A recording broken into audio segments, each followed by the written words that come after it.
인터넷 게시판에는 두 종류가 있습니다. 하나는 실명 게시판이고 또 하나는 익명 게시판입니다. 실명 게시판에는 비교적 논리 정연하고 예의 바른 글들을 쓰게 됩니다. 간혹 가다가 욕설이나 비난의 글들이 있긴 하지만 본인의 이름, 실명을 쓰고 걸고 쓰기에 최대한 냉정하고 매너 있게 글을 쓰게 됩니다. 이에 반해 익명 게시판에는 말 그대로 난장판입니다. 온갖 욕설과 조롱이 도배되고 거짓과 속임수가 난무하고 있습니다. 익명이라고 하는 그림자 뒤에 숨어 더러운 내면의 욕망을 그대로 배설하는 것입니다. 그래서 익명성 속에 숨어 있는 사람들을 표현할 때 우리는 비겁한 사람이다라는 그런 표현을 쓰게 됩니다. 국어사전을 보게 되면요, 비겁하다라고 하는 단어를 이렇게 정의합니다. 비열하고 겁이 많다. 떳떳하지 못하고 겁이 많다. 비슷한 말로는 더럽다, 비굴하다, 비루하다라는 뜻이 있습니다. 대체적으로 비겁한 사람들을 표현할 때 이런 비겁하다, 겁이 많은 사람들을 비겁하다라고 표현을 하게 됩니다. 남녀 모두에게 해당되겠지만 특히 남자에게 비겁하다고 하는 말은 최고의 모독이자 욕이라고 할 수 있습니다. 본문은 비겁한 사람들과 그리고 그 비겁함에 희생된 사람을 기록하고 있습니다. 그리고 사사시대가 얼마나 비겁한 시대였는지를 단적으로 보여주는 사건입니다. 19장 1절은 우리에게 익숙한 표현으로 시작합니다. 이스라엘의 왕이 없을 때에 에브라임 산지 구석에 거류하는 어떤 사람이 유다 베들레헴 레위 사람이 유다 베들레헴에서 첩을 맞이하였다라고 말합니다. 이스라엘에 왕이 없던 그 시대에 18장에 이어서 다시 한번 에브라임 산지가 등장하게 되는데요. 그곳에 살고 있던 레위인이 나오게 됩니다. 17장과 18장에 나오는 이 레위인과 19장부터 기록되어 있는 레위인은 다른 사람입니다. 그러니까 다른 사건을 기록하는데 그 주인공이 바로 레위인이 주인공인 것입니다. 그리고 이 레위인에게는 본문 말씀에 보면 첩이 있다라고 말합니다. 첩이 있다는 것은 그에게 다른 부인, 즉 정실 부인이 있다는 것을 말합니다. 일단 시작부터 비겁하게 시작합니다. 레위인은 하나님의 말씀대로 거룩한 삶을 살아야 합니다. 물론 이 시대가 이방인뿐만 아니라 레위인들, 이스라엘 백성들도 축첩 문화, 즉 첩이나 이런 부인들을 두었던 문화였고 성경에서 특별히 그것에 대해서 용인하는 그러한 분위기였다 할지라도 창세기에 기록된 것처럼 하나님께서는 일부 일처를 기뻐하시고 이것이 하나님의 백성의 바른 삶의 지표라고 말씀하셨습니다.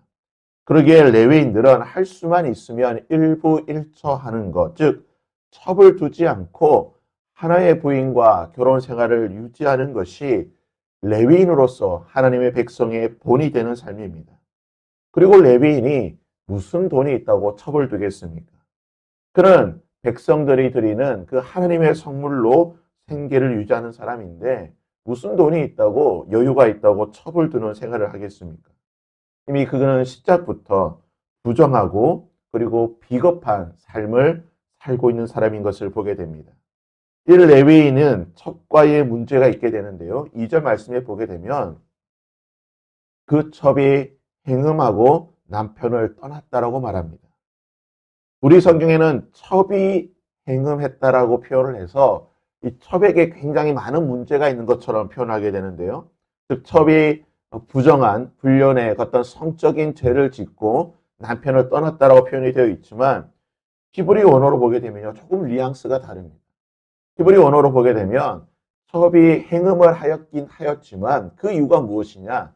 남편이 부정한 일을 저질렀기 때문에 거기에 대한 복수심에서 즉 남편의 부정에 대한 복수로 인하여서 첩도 부정을 행했다는 겁니다.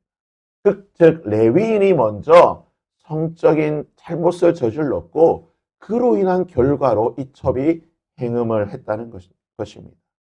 레위인은 계속해서 비겁한 모습을 보이고 있습니다. 남편으로서 아내에게 첩에게 비겁한 모습을 보여주고 있는 것입니다. 첩이 자신을 떠나 친정인 베들레헴으로 돌아가게 되자 그 아내가 돌아오지 않게 되자 그것 기다리고 있던 이 레위인은 이 아내를 데리고 오기 위해 처가가 있는 베들레헴으로 가게 됩니다. 3절에서 9절까지 보게 되면 처가에 가서 이 레위인이 장인과 나누었던 여러 대화와 그 일들을 기록하고 있습니다.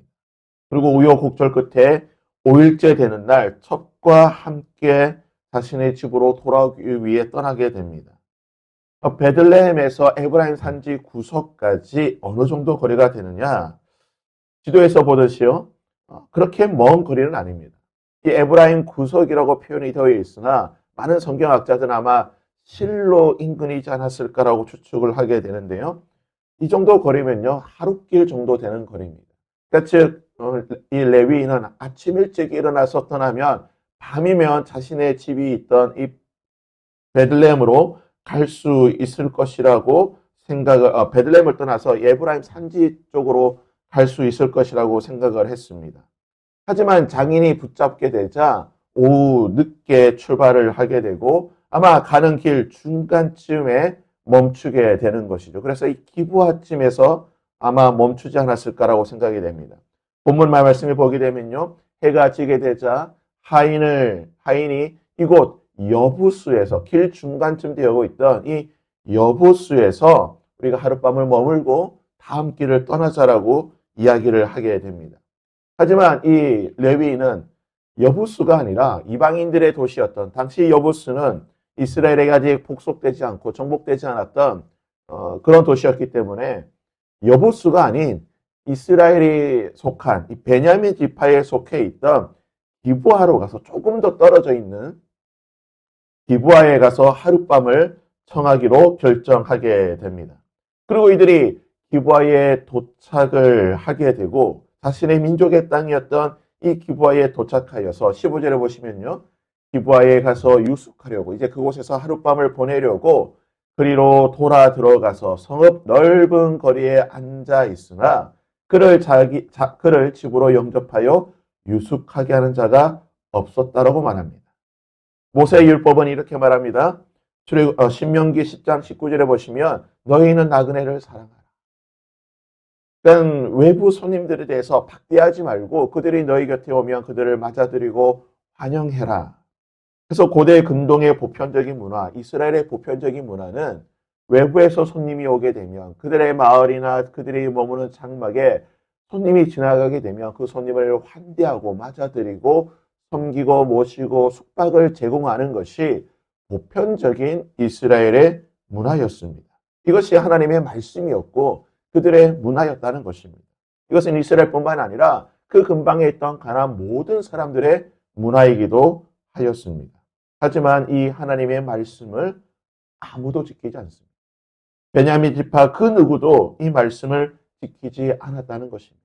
하나님의 말씀을 지키지 않았을 뿐만 아니라 그들의 문화도 이 손님을 환대하지 않았다는 것입니다. 모든 사람이 볼 수 있는 광장에 있음에도 불구하고 성읍 넓은 거리에 이 레위인이 앉아 있음에도 불구하고 그곳에 살던 이 베냐민 지파 성경은 베냐민의 군대가 내일 살펴보겠지만요. 베냐민의 군대가 26,500명이었습니다. 그러니까 대략 한 5만 명에서 6만 이상 되는 많은 사람들이 살고 있던 이 베냐민 지파 사람들 중에 아무도 이 레위인을 환대하지 않았습니다. 오히려 그들은 숨어서 이 레위인이 어떻게 있는지를 비겁하게 살펴보고 있었습니다. 정작 이들을 환대한 사람들은 누구입니까? 16절에 보시면요. 저녁 때가 되어서야 해가 다 지고 저녁 때가 되어서야 한 노인이 밭에서 일하다가 돌아오니 그 사람은 본래 에브라임 산지 사람이에요. 베냐민 기브아 사람 그 누구도 이 레위 사람을 환대하지 않았고 노인 한 사람이 밤늦게 그 사람을 보고 레위인을 보고 환대하게 되는데요. 그 사람이 이 베냐민 기브아 사람이 아니라 본래 에브라임 산지 사람, 즉 이 레위인과 같은 마을에 있던 사람이 이 레위인을 보고 환대하고 받아들이게 됩니다. 비겁한 베냐민 사람들 가운데에 이 에브라임 사람이 노인이 레위인을 자신의 집으로 받아들이게 되지만 곧 가장 비겁하고 비열한 베냐민 사람들이 노인의 집에 들이닥치게 됩니다. 성경은 이들을 이렇게 표현합니다. 그들의 마음이 즐겁게 할 때에 레위인과 이 에브라임 산지 노인의 마음이 즐겁게 될 때에 그 성읍의 불량배들이 그 집을 애워싸고 문을 두들기며 집주인이 노인에게 말하여 이르되 내 집에 들어온 사람을 끌어내라 우리가 그와 관계하리라 하니 그 성읍의 불량배들 성경에서 특정한 사람들을 가장 모욕적으로 가장 엄하게 표현할 때 쓰는 표현이 바로 이 불량배라고 하는 표현인데요. 히브리 언어로 보게 되면 베네 벨리알, 그러니까 벨리알의 자식들이라는 표현인데 이게 굉장히 순한 표현입니다. 쉽게 생각하면 마귀 새끼라는 거예요. 악마 새끼라는 겁니다. 악마 같은 사람이라는 거예요. 어떠한 하나님의 자비와 긍휼도 기대할 수 없는 가장 악한 사람들이 바로 이 불량배라고 하는 표현을 쓰게 되는데 그 성읍의 불량배들이 가장 비겁하고 비열하고 저주받은 이들이 무엇을 하는 것입니까? 이 레위인을 강간하려고 하는 것입니다. 동성애할 뿐만 아니라 성폭행하려고 하는 것입니다. 모세율법에는요. 동성애자는 죽이게 되어 있는 것입니다. 성폭행하는 사람들도 죽여야 하는 죄입니다. 돌로 쳐 죽이는 죄입니다. 가장 엄하게 다스리는 이 죄를 동네 불량배들이 행하게 하는 것입니다. 소돔과 고모라가 멸망한 이유가 무엇입니까? 가나안이 하나님의 심판을 받은 이유가 무엇입니까? 바로 이 성적인 타락함, 이 동성애를 하나님께서 심판하신 것인데 베냐민 지파에서 이 일이 있게 되었다는 것입니다.